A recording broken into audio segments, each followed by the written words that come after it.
Salut, c'est Hugo, j'espère que vous allez bien et aujourd'hui je vais essayer de vous expliquer le plus clairement possible le conflit israélo-palestinien. Avec toute l'équipe, on a beaucoup travaillé ces dernières semaines pour publier cette vidéo qui, on l'espère, répondra à un maximum de vos questions. Gardez en tête que c'est un sujet qui est extrêmement complexe évidemment, donc on ne pourra pas traiter toutes les dimensions de ce sujet, mais on va en fait se pencher sur les éléments principaux. Et si c'est du coup une vidéo qui vous plaît, n'hésitez pas à le dire dans les commentaires et à vous abonner à cette nouvelle chaîne YouTube Hugo Décrypte pour ne pas louper les vidéos suivantes qui arrivent. Alors pour comprendre les tensions actuelles, on est obligé de revenir au moins 100 ans en arrière. À la fin du 19e siècle, il n'y a pas d'Israël, mais par contre il y a bien la Palestine, une province de ce qui s'appelait l'Empire ottoman et où habite à ce moment-là une population arabe composée de 80% de musulmans environ, 10% de chrétiens et 10% de juifs. Faut savoir qu'au même moment en Europe, dans de nombreux pays, l'antisémitisme est très présent, les juifs sont persécutés et certains vont donc fuir vers la Palestine.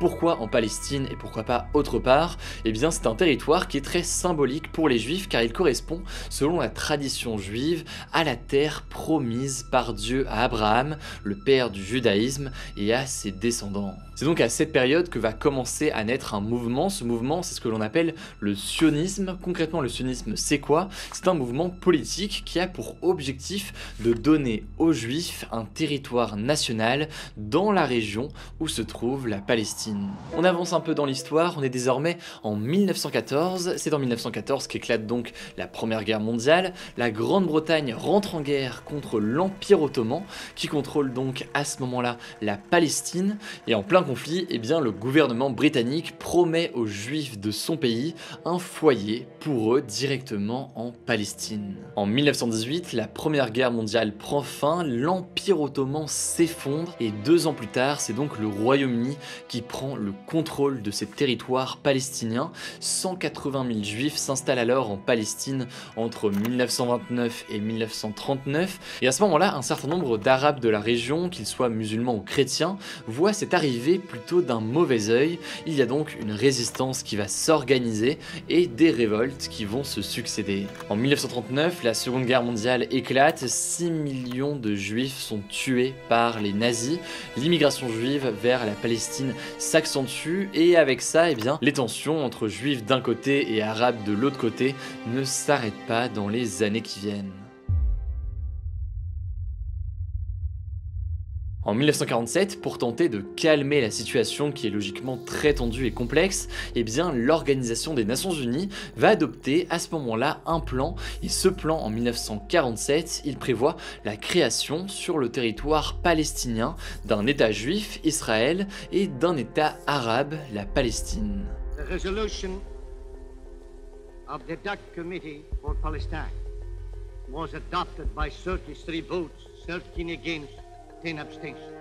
Ce plan de l'Organisation des Nations Unies de création comme ça de 2 États est accepté par la communauté juive de Palestine, mais il est rejeté par la communauté arabe de la région. À cette époque, en fait, en Palestine vivent 1 300 000 arabes et 600 000 juifs. Or, dans ce plan, eh bien, l'État d'Israël doit récupérer 55% du territoire, avec donc une population pourtant plus faible. Dans la communauté arabe musulmane à ce moment-là, c'est donc le sentiment d'une profonde injustice qui est présente, une injustice puisqu'ils estiment qu'on leur vole leur terre. À ce moment-là donc les désaccords sont nombreux, rien n'est acté et pourtant quelques mois plus tard, le 14 mai 1948, Ben Gourion, un des leaders du mouvement sioniste, proclame la création de l'État d'Israël sans l'accord donc des autres pays arabes de la région.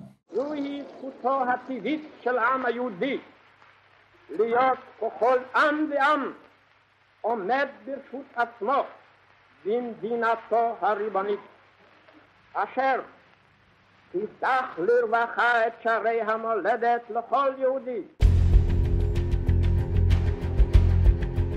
Au lendemain de la création de l'État d'Israël en 1948, l'Égypte, la Jordanie, l'Irak, le Liban ou encore la Syrie déclarent la guerre à Israël car ils n'approuvent pas tout simplement la création de leur État. Cette guerre, c'est ce que l'on appelle la première guerre israélo-arabe. Elle a duré de 1948 à 1949 et l'objectif de ces pays, c'est de reprendre la main sur les territoires attribués à Israël pour faire en sorte de créer une Palestine arabe. Au bout d'un an, eh bien, Israël va gagner la guerre et annexer la moitié ouest de Jérusalem, une ville qui est donc pourtant, je le disais à l'instant, sous contrôle international, mais donc ce territoire va être annexé par Israël, ainsi que d'ailleurs une grande majorité des territoires qui avaient été attribués aux Palestiniens par l'Organisation des Nations Unies en 1948. Le résultat, c'est quoi? Eh bien, face à cette nouvelle perte très importante de territoire, plus de 700 000 Palestiniens vont quitter leur foyer et s'exiler dans les pays arabes voisins. Il y a notamment la Jordanie, la Syrie ou encore le Liban. Et cet exode massif, il a un nom, la Nakba, ce qui veut dire donc catastrophe en arabe. Bref, beaucoup de changements, beaucoup d'évolutions au fil de ces années, mais pour résumer, à la fin de la guerre, en 1949, il ne reste désormais que 2 territoires qui ne sont pas contrôlés par Israël. Ces 2 territoires, c'est la bande de Gaza, qui est sous contrôle de l'Égypte, et la Cisjordanie, qui est contrôlée par la Jordanie. Malheureusement, cette première guerre n'est que le début du conflit israélo-arabe et si on avance un peu dans le temps, en 1967, une nouvelle guerre éclate entre Israël et ses voisins et c'est la guerre des 6 jours. Alors comme son nom l'indique, la guerre des 6 jours, elle va durer seulement 6 jours, jusqu'ici c'est assez logique, mais en l'occurrence, le bilan est très élevé. On compte environ 750 morts côté israélien et plus de 20 000 morts du côté des pays arabes. Israël va gagner la guerre et à ce moment-là prendre le contrôle de plusieurs territoires. Ces territoires repris par Israël, vous les voyez donc actuellement à l'écran, il y a la bande de Gaza et la péninsule du Sinaï qui étaient jusqu'ici contrôlées par l'Égypte. Il y a aussi le plateau du Golan qui était contrôlé par la Syrie et enfin il y a aussi la Cisjordanie qui était contrôlée par la Jordanie et donc là que Israël reprend à nouveau. Par ailleurs, Israël va accentuer sa mainmise sur la ville de Jérusalem puisque le pays va occuper et annexer Jérusalem-Est et va faire voter une loi pour instaurer une réunification des 2 côtés de Jérusalem, Jérusalem-Est et Jérusalem-Ouest, pour en faire la capitale de l'État d'Israël. 1967, guerre des 6 jours. L'autre date à retenir, c'est donc 1973, la guerre du Kippour. Elle va éclater cette fois-ci entre Israël d'un côté et une alliance entre l'Égypte et la Syrie de l'autre côté. Et en fait, l'Égypte et la Syrie veulent tout simplement récupérer les territoires qu'ils avaient perdus depuis la guerre des 6 jours. Le truc, c'est que Israël va à nouveau gagner la guerre avec plus de 20 000 pertes du côté arabe contre environ 2500 à 7500 côté israélien, mais donc beaucoup moins. Mais en l'occurrence, c'est important de comprendre que à ce moment-là, les 2 pays arabes ne sont pas complètement perdants, puisque avec cette guerre, ils ont créé un climat d'incertitude en Israël, et tout ça va pousser d'une certaine façon Israël à dialoguer avec les pays voisins. Conséquence, Israël va rendre une partie du plateau du Golan à la Syrie en 1974, puis évacuer peu à peu le Sinaï pour l'Égypte, en échange de la promesse égyptienne qu'ils n'attaquent plus Israël. Et quant à la bande de Gaza et la Cisjordanie, et bien à ce moment-là, elle reste occupée militairement par Israël. La Cisjordanie et la bande de Gaza sont donc occupées militairement par Israël à ce moment-là en 1974 et c'est dans ces territoires occupés qu'ont lieu les différentes intifadas, ce qui signifie soulèvement en arabe.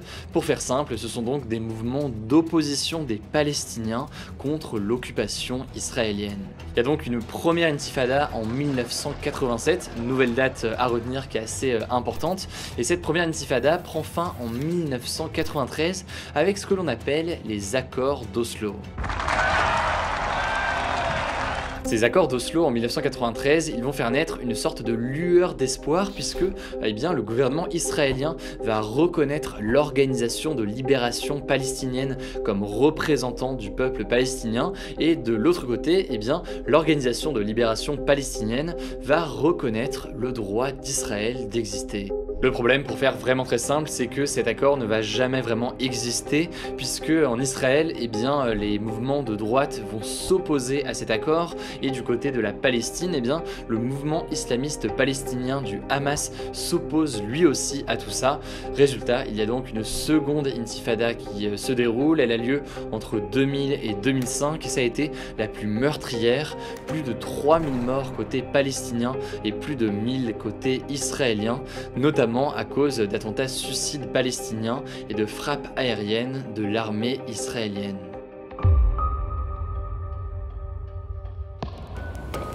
Alors on entend beaucoup parler dans l'actualité de la bande de Gaza. Pourquoi? Eh bien c'est très simple, en 2005 l'armée israélienne va finalement quitter cette bande de Gaza et 2 ans plus tard le Hamas, considéré comme une organisation terroriste par beaucoup de pays dont l'Union européenne, va prendre le pouvoir sur ce territoire palestinien.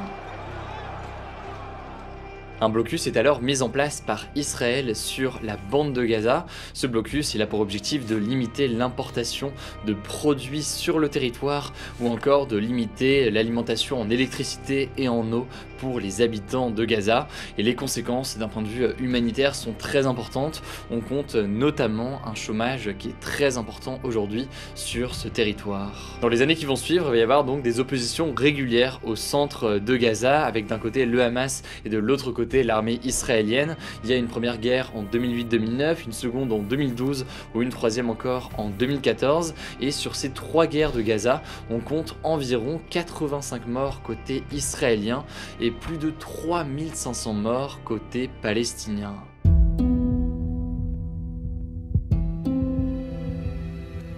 Cette question du décalage entre le bilan sur le nombre de décès, c'est une question qui est importante.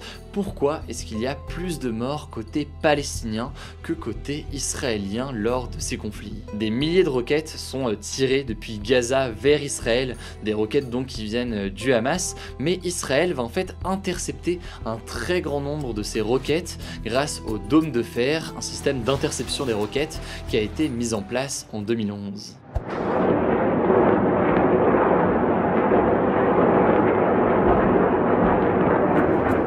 En gros, ce dôme de fer repère et neutralise les missiles en plein air et les empêche ainsi donc d'exploser en Israël. Ce dôme de fer, il est très efficace, mais il est aussi très coûteux puisque pour chaque roquette envoyée par le Hamas et qui est stoppée par Israël, il faut compter environ 50 000 € par utilisation, et donc c'est quelque chose de très coûteux. Mais en l'occurrence, eh bien, Israël est allié aux États-Unis et c'est bien les États-Unis qui financent en partie ce dôme de fer. C'est d'ailleurs un élément qui est beaucoup avancé par le Hamas pour expliquer cette différence sur le bilan, le fait que Israël est beaucoup plus équipé tout de même et notamment soutenu par les États-Unis aujourd'hui. Alors quand on écoute les dirigeants israéliens concernant cette différence de bilan et le nombre de morts plus fort et plus important disons côté palestinien, eh bien Israël va répondre que c'est surtout de la faute du Hamas qui utiliserait ce qu'ils appellent des boucliers humains. Très concrètement, les autorités israéliennes accusent le Hamas de cacher les armes, les lancements de roquettes, etc.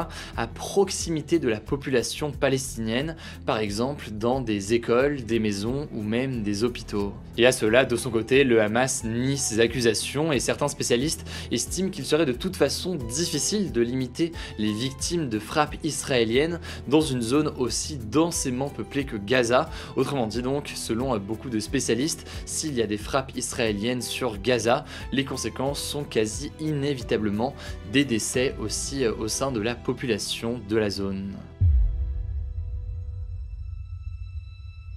Alors maintenant qu'on a vu le contexte très large et vu un peu l'évolution progressive de la situation, c'est quand même essentiel de comprendre qu'est-ce qui s'est passé récemment. Eh bien la nouvelle flambée de violence que l'on a observée en mai a commencé tout simplement avec l'ordre d'expulsion de plusieurs familles palestiniennes de leurs maisons, des familles palestiniennes dont les maisons étaient situées dans le quartier de Jérusalem-Est. Je le disais tout à l'heure, l'est de la ville de Jérusalem est occupé et annexé par Israël, sauf que des familles palestiniennes y vivent toujours, et ces familles sont donc menacées d'expulsion par des Israéliens qualifiés de colons qui prétendent qu'il s'agit de leur territoire et qui veulent s'installer à leur place. En fait, pour faire très simple, l'Organisation des Nations Unies s'oppose à ces menaces d'expulsion venant d'Israël contre ces familles palestiniennes. Ce sont d'ailleurs des menaces qui pourraient, d'après l'ONU, être considérées comme des crimes de guerre contre les Palestiniens. C'est donc après cet événement comme point de départ que se sont intensifiées les tensions ces derniers jours.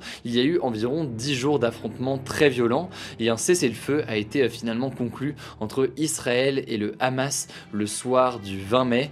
Au bout de 10 jours, ces affrontements auront donc fait environ 230 morts côté palestinien, dont des enfants, et 12 morts côté israélien.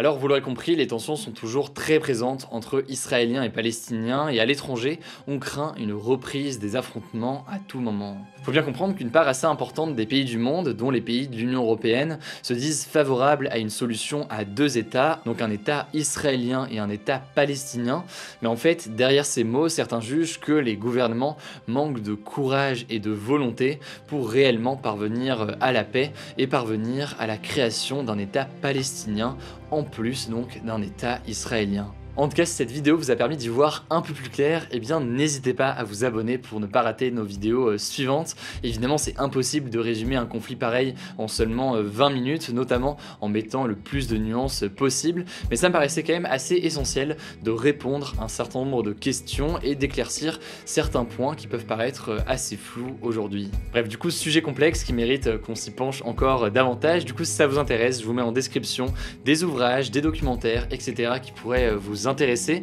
N'hésitez pas aussi à découvrir les autres vidéos postées sur cette nouvelle chaîne YouTube Hugo Décrypte, notamment la rencontre avec l'ex-directeur de la CIA, rien que ça. Et puis voilà, je crois que j'ai tout dit, prenez soin de vous, prenez soin de vos proches, et on se dit à très vite pour une nouvelle vidéo sur cette chaîne.